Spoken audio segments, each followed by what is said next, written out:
Hello, Summer Stars. So we finished the one and only Ivan last week, and I had been reading that every day since the start of Summer Stars. We have about 4 days left of Summer Stars. I can't believe how fast it's gone.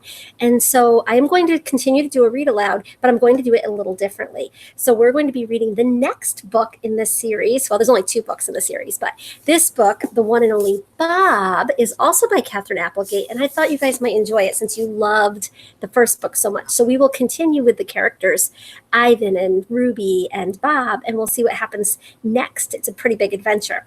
Now, this time, we spent about 15 days on the last book. And so when we read the last book, we did a lot of work with vocabulary and reading comprehension, and every day you were writing about the book. This week, I am just going to read the book to you. Much like we would if we were at school, and like after lunch and recess, we would come back to the classroom and relax a little bit, and your teacher would do a read aloud with you, and you would just read the book just to enjoy the book. And that's what we'll do.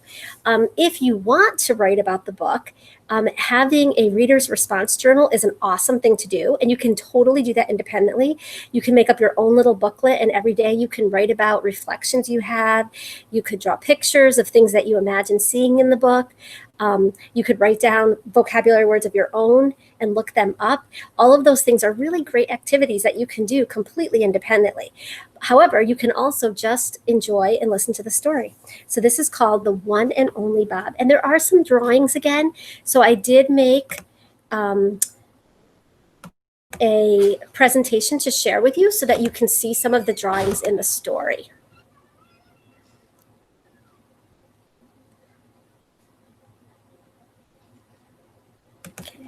The One and Only Bob by Katherine Applegate.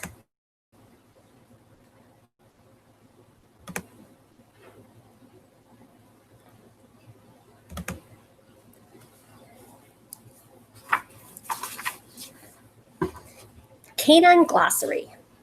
Let's play. Life's good. Get lost. I'm scared. I'm cool, and I surrender. Bed boogie means a circular dance performed by dogs before settling into bed, probably a primitive nesting behavior. Co-pilot is when a dog rides in a car, often with head poking out of an open window. Crazy mutt, an exuberant greeting ritual. Drool flag, visible tongue protrusion frequently displayed during co-piloting or meal preparation. FRAP, FRAP, stands for frenetic random activity period. It also means zoomies. And zoomies are defined as sudden bursts of energy, usually involving chaotic dashes through the house. Full wag is the happiest tail position, a relaxed circular swish, sometimes including hip wiggles. Fur on alert is raised hair on a dog's neck and back, an involuntary reaction often caused by fright or aggression. Head tilt, quizzical look employed to charm gullible. Gullible means easily fooled or easily tricked humans. Leave it, the world's worst command, especially when applied to food. Meeball. Oh, we know what that is from the Ivan book. That's dried excrement. Excrement is a fancy word for poop, which is thrown at observers. The origin is gorilla. Playbow. Body position with elbows down and rear up, signaling an invitation to have fun. Rhymes with pet threat. Vet. An otherwise kind of human armed with thermometers and needles. Tailspin. The first definition is chase involving the flexible appendage attached to the rear of most canines, chasing your tail. 2 is an informal, embarrassing, or chaotic effort. Toe twitcher is a dream, often squirrel-focused, resulting in foot movement. Tug-of-war string is a long, though never long enough, piece of fabric or leather used to lead humans during walks. Oh, that sounds like a leash. UFO. The first definition is unidentified food object, often found under kitchen tables or couch cushions. The second definition is unidentified floor object, hopefully edible. And the third definition is unidentified flying object, ideally a stick, flying disc, or slobber-covered tennis ball. The water bowl of power. One, it could be a jumbo-sized ceramic dish, or two, an uncomfortable human chair, generally found in bathrooms. That's when your dog drinks out of the toilet. So those are some glossary words. Chapter 1, confession. Look, nobody's ever accused me of being a good dog. I bark at empty air. I eat cat litter. I roll in garbage to enhance my aroma. I harass innocent squirrels. I hog the couch. I lick myself in the presence of company. I'm no saint, okay? I may or may not have eaten a pepperoni pizza with anchovies when nobody was looking. Also, I may or may not have eaten a coconut vanilla birthday cake when nobody was looking. Also, I may or may not have eaten a Thanksgiving turkey, except for the stuffing, way too much rosemary, when nobody was looking. Nobody looking. That seems to be the common thread. As they say on the crime shows, motive and opportunity. Name's Bob. I'm a mutt of uncertain heritage, definitely some Chihuahua with a smidgen of Papillon on my father's side. You're probably thinking I'm some wimpy lapdog, the kind you see poking out of an old lady's purse like a hairy keychain, but size ain't everything. It's swagger, attitude. You gotta have the moves. Probably I should have been named Bruiser or Bam Bam or Bandit, but Bob's what I got, and Bob will do me just fine. Julia named me long time ago. She's my girl. She calls me Robert when I get on her nerves. Happens pretty often, to be honest. There's an old saying about us dogs. Goes like this. It's no coincidence that man's best friend can't talk. Let me tell you something. If we could talk to people, they'd get an earful. You ever hear anyone mention man being dog's best friend? Nope, didn't think so. Way I've always figured at end of the day, you got to be your own best friend. Look out for numero uno. Learned that the hard way. That's not to say I don't have a best pal. I do. Gorilla, name of Ivan, big guy, and I go way, way back. Gorilla and dog, yep, I know. You don't see that every day. Long story. I love that big old ape. Ditto our little elephant friend, Ruby. They're the best. The first time I met Ivan, I was a homeless puppy.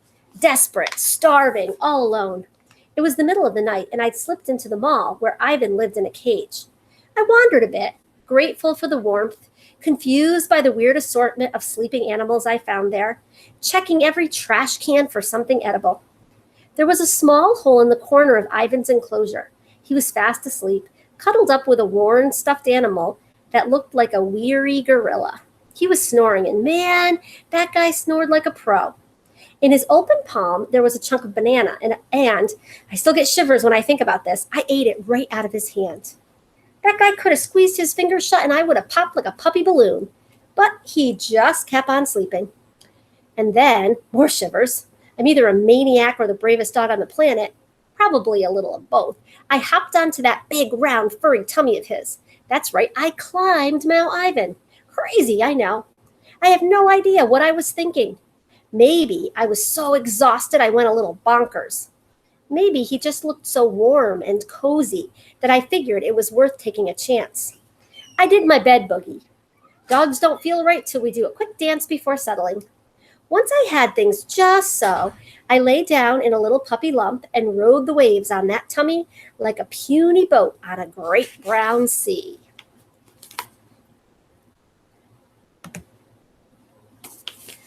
When Ivan opened his eyes the next morning, he didn't seem surprised in the least to find a puppy snoozing on his belly. He refused to move until I woke up. I think he was as glad as I was to have found a new friend. The amazing history of man's best friend. Before long, me and Ivan were best buddies. We're an unlikely pair, sure.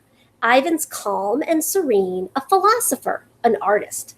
I wish I could be more like that. No one's accused me of being level-headed. Hot-headed, sure. And I can't talk pretty like Ivan can. I'm a street dog, after all, and proud of it. Still, we clicked, in a way I never had with humans. Man's best friend? No way. Gorilla's best friend? You bet. Seems to me the first time I ever heard that phrase, man's best friend, was while I was watching TV with Ivan. Back in the day, Ivan had this little television, and we watched a lot of stuff together. Old movies, westerns, cartoons, you name it. Poor guy was stuck in a cage. Didn't have a lot else to do except throw meatballs at gaping humans. Anyways, me and Ivan, big fans of the tube. Cat food commercials, pro bowling, Dancing with the Stars, what's not to like? Once we watched this special on the Nature Channel. It was called The Amazing History of Man's Best Friend. The show was all about famous dogs. There were rescue dogs and therapy dogs and war dogs and fire dogs and movie dogs and this dogs and that dogs. And between you and me, most of them were plain overachievers. Then they got to this dog named Hatch something or other. Hatchet Toe, maybe? Seems his owner died. For the record, I object to the word owner, but we'll set that aside for now.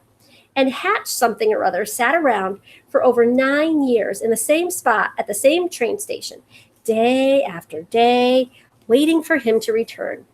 Thing is, the narrator guy was blabbing on and on about this dog, really over the top stuff. How loyal, how loving, break out the Kleenex, blah, blah, blah, wah, wah, wah. Man's best friend. They made a statue of this dog. I kid you not. A statue of the dog who sat around 9 years waiting for a dead guy? That dog was a ninny, a numbskull, a nincompoop. Let me tell you about man's best friend. Being man's best friend can mean a lot of things. Companionship, belly rubs, tennis balls. But it can also mean a dark, endless highway and an open truck window. It can mean the smell of the wet wind as hands grab the box you're in with your brothers and sisters, and you go sailing into the unkind night, and still, crazy as it sounds, you're thinking, but I'm yours, I'm yours, I'm yours. That's what being man's best friend can get you. A black highway, an empty box, and no one in the world but you. I don't remember much about my early puppy days. It was 3 years ago, but sometimes it feels like 300. Mostly, I recall fighting with my siblings for the primo meal spot. Lots of squirming and squeaking, everything soft and milk-smelling and movable, like we were one great big complicated animal. I never met my dad, and my mom didn't say much about him, except that he was trouble. Mom had a beautiful fawn coat. Chihuahua, some this, some that, nice messy bloodline. Mutt's rule. Mom crooned to us, told us stories, laid down the law. I wonder if she knew she didn't have much time to prepare us for the world. We were born in a dark place, probably under some porch stairs, I suspect, since I remember the sound of boots plodding up and down, the biting and ugly smell of human feet. They called my mom Rio, and they fed her most days, though sometimes she had to fend for herself. She never showed fear toward them or respect. Indifference, I guess you'd say. Unless they tried to handle one of us. She growled then, hoping to make it clear that we were hers and hers alone. I myself got picked up a couple times. The hands reached in, grabbed. They were rough and smelled of strange scents, bitter and meaty. My mom's growl made me fearless, and I wriggled and yipped. The hands shoved me back to the warm place where I could sleep and drink and dream in safety. Still, I understood, in my simple puppy way, that dogs belong to humans, and that was how it would always be. My mom wasn't much for names. She'd had a lot of litters. I guess she'd run out of ideas. My brother, first, was Natch, the firstborn. Runt, my youngest bro, was the last. Dot had a little spot on her back, and Yip was always complaining. I was called Rowdy, goes without saying, and that left my oldest sister. We all called her Boss. Boss was small but mean, with a distinctive sharp-sounding bark. She could outmaneuver any of us to get the best spot for dining. I admired her grit, even if she did get on my nerves. When we got a bit older, less blind, more cocky, I fought her off occasionally, but mostly Boss won. She was fearless, that pup. The truck happened without warning one night. They threw us in a box, left my mom behind. I can still hear her frantic howls. I landed in a muddy ditch. It was a cloudy night, nearly freezing. Even the moon had abandoned me. And the smells, everything so wild and unknown. Animals with big jaws and bigger appetites. Birds that swooped in to kill. death and life all mixed up together. I searched for my siblings until the truth became clear. I was utterly alone. The next morning, I began my slow journey, moving through the tall, wet grass, my limbs stiff from the cold. Now and then, I'd drink from a mud puddle or gnaw on some grass. By evening, I was wobbly with hunger and thirst. I followed the highway. Every time a four-wheeled creature roared by, I froze in fear. And yet, and this is what slays me, I knew that cars meant humans, and humans meant the possibility of living, just as much as they meant the possibility of dying. Darkness had fallen when it came out of nowhere, the owl. A shadow in a shadow. They don't make a sound, not a sound. It's quite impressive when you think about it. Just as her talons, those marvelous weapons, raked my fur, I caught my right front foot in a small hole and stumbled. If she'd gotten hold of my body, I wouldn't be here, but all she managed to do was grab my tail. Only time in my life I've regretted my handsome hindquarters. I was airborne, hanging upside down, dizzy and dazed, and just crazy enough to think, hey, I'm actually flying, before the terror hit full force. I caught a whiff of other animals below. Later, I found out they were pocket gophers, but back then, I just knew I was smelling something completely foreign. The owl must have decided that gophers would make a more satisfying meal. She let loose her grip, and I plummeted to the earth. Maybe it was my puppy fat, or my soft bones, or my incredible good fortune, but I didn't die. Didn't even break anything. I'd flown twice in my short life and lived to tell the tale. I found a small hollow at the base of a fallen tree, poked my nose in, and got a swat and a hiss from a grouchy raccoon. Kept going, waddling, whimpering, lights ahead, new strange smells. Kept going, kept going. It's amazing how much the sheer will not to die can keep you moving. I finally came to a small road curving off the main highway. Exit 8 turned out to be. A big billboard overhead had a picture of a terrifying animal on it. Of course, I didn't know what a billboard was. Didn't know that the scary animal was a gorilla, let alone that he would become my dearest friend. But something told me to follow the off-ramp. And eventually, I ended up at the Exit 8 Big Top Mall and Video Arcade, home of the one and only Ivan. I made it to the mall, slept in dirty hay by some garbage bins. The next night, I found that hole in Ivan's cage, stole his banana, slept on his belly, and the rest, as they say, is history. For 2 years, I lived at that seedy old place that was part mall, part circus, and all crummy. But that was nothing compared to Ivan. He spent 27 lousy years there. And our dear friend Stella, an old circus elephant, was stuck there for most of her life too. When Stella passed away, it nearly broke Ivan's heart. I tried like crazy to get him through those dark days. But what really saved him, I think, was Ruby, our baby elephant friend. Before Stella died, Ivan promised her he'd get Ruby out of that awful place. And to my amazement, he actually pulled it off. Ivan and Ruby and a bunch of our other pals ended up going to different places, zoos and sanctuaries that knew how to take care of them. They're with others of their own kind, and they're loved and well cared for. It's been over a year now since we all moved, and they seem so much happier. Me, I lucked out. My girl Julia, whose dad had worked at the mall, decided her family needed a dog. Who was I to argue? 2 square meals, my own bed, all the belly rubs I could beg for? What dog in his right mind would say no to that? The best part is, we don't live far from Ivan and Ruby. I get to see them all the time.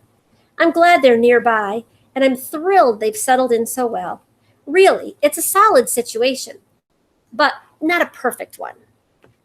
The way I understand things, it's like this.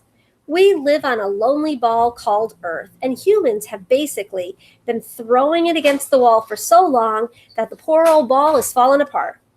It's like me with a tennis ball, chewing away until it's nothing but pieces of slimy rubber that taste well like slimy rubber.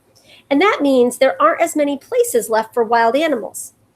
Seems there are good zoos and good sanctuaries and bad sanctuaries, just like there are good dog families and bad dog families. The good places are trying to keep wild species, healthy, and safe. They don't want endangered animals to go away forever. They also don't want the earth to turn into a slimy, dilapidated tennis ball.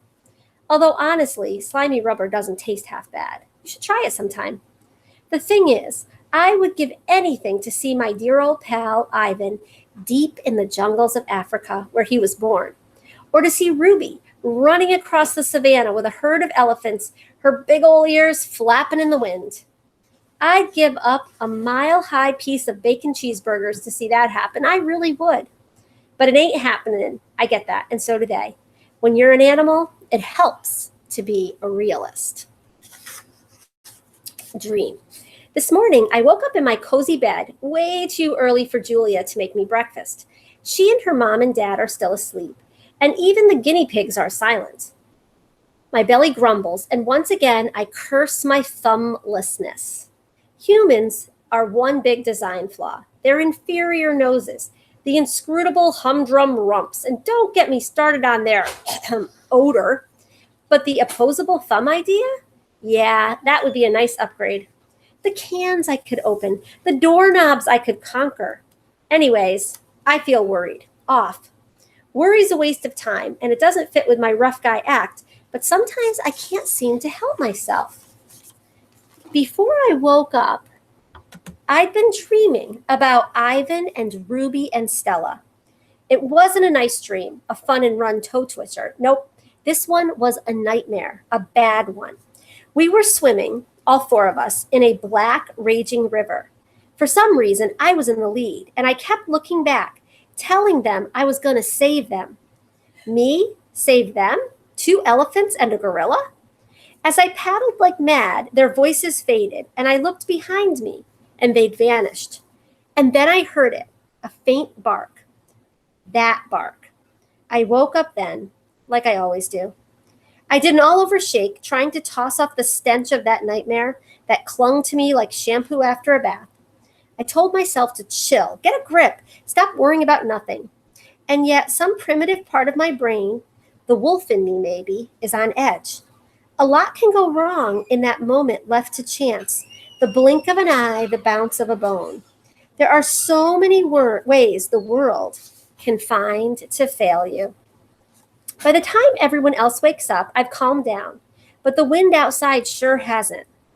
It's an early fall Saturday, gusty, with scraps of sun, clouds bouncing off each other like bunnies in a basket, messages on the wind pouring in from everywhere, from dogs making their daily rounds, from feral cats, from anxious raccoons.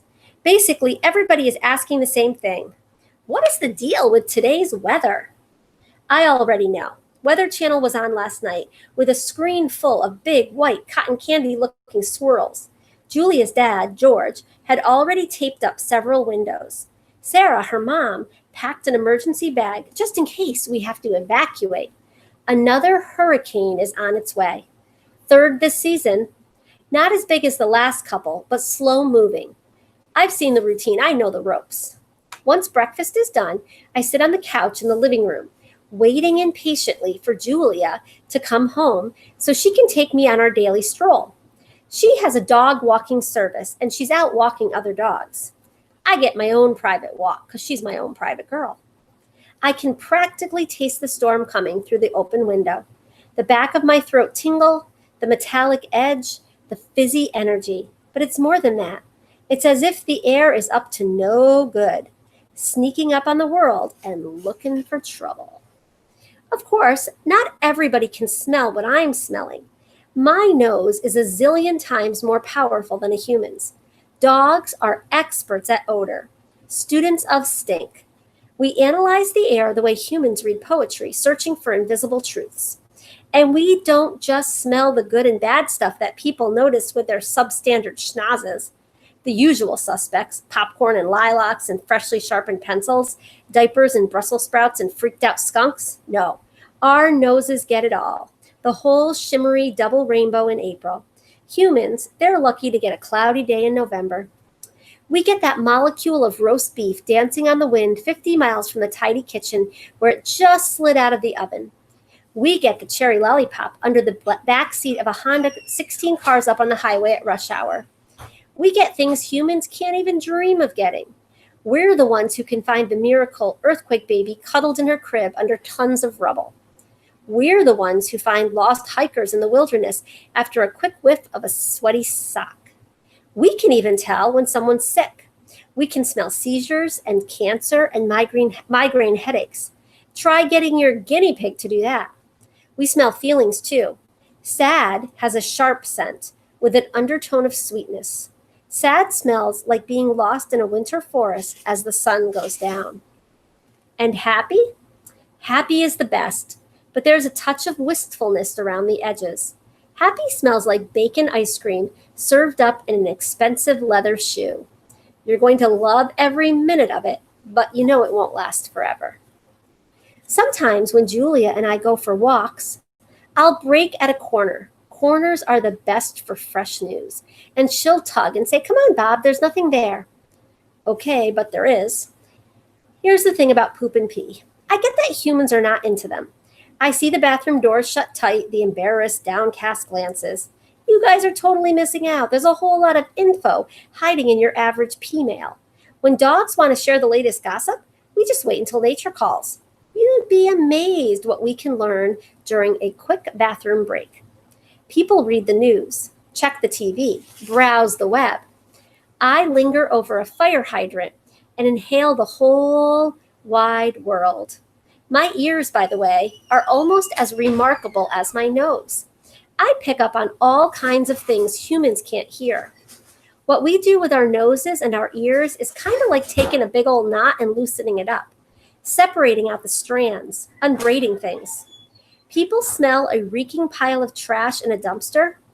We smell a dollop of cream cheese, a hint of peanut butter, and a smattering of Fruit Loops. People hear the roar of a crowd in a stadium. We hear a strain of whiny 4-year-old, a whisper of worried superfan, a note of grumpy hot dog vendor. Man, dogs are cool. And we are going to stop there for today. So if you did want to write about this, if I was going to write a reflection about this, I would write about the character Bob. We definitely got to know Bob a lot better in this first part of the book than we did in the whole book of the one and only Ivan. You can tell this story's main character is Bob, and the new person talking. In the other book, Ivan is the one doing the talking, but in this book, Bob is the one doing the talking. So if you want to write about the character Bob, write down some character traits, tell the story of how he came to the mall, those would all be great ideas. Or like I said, you can just listen and enjoy the book. Tomorrow, I will continue reading The One and Only Bob.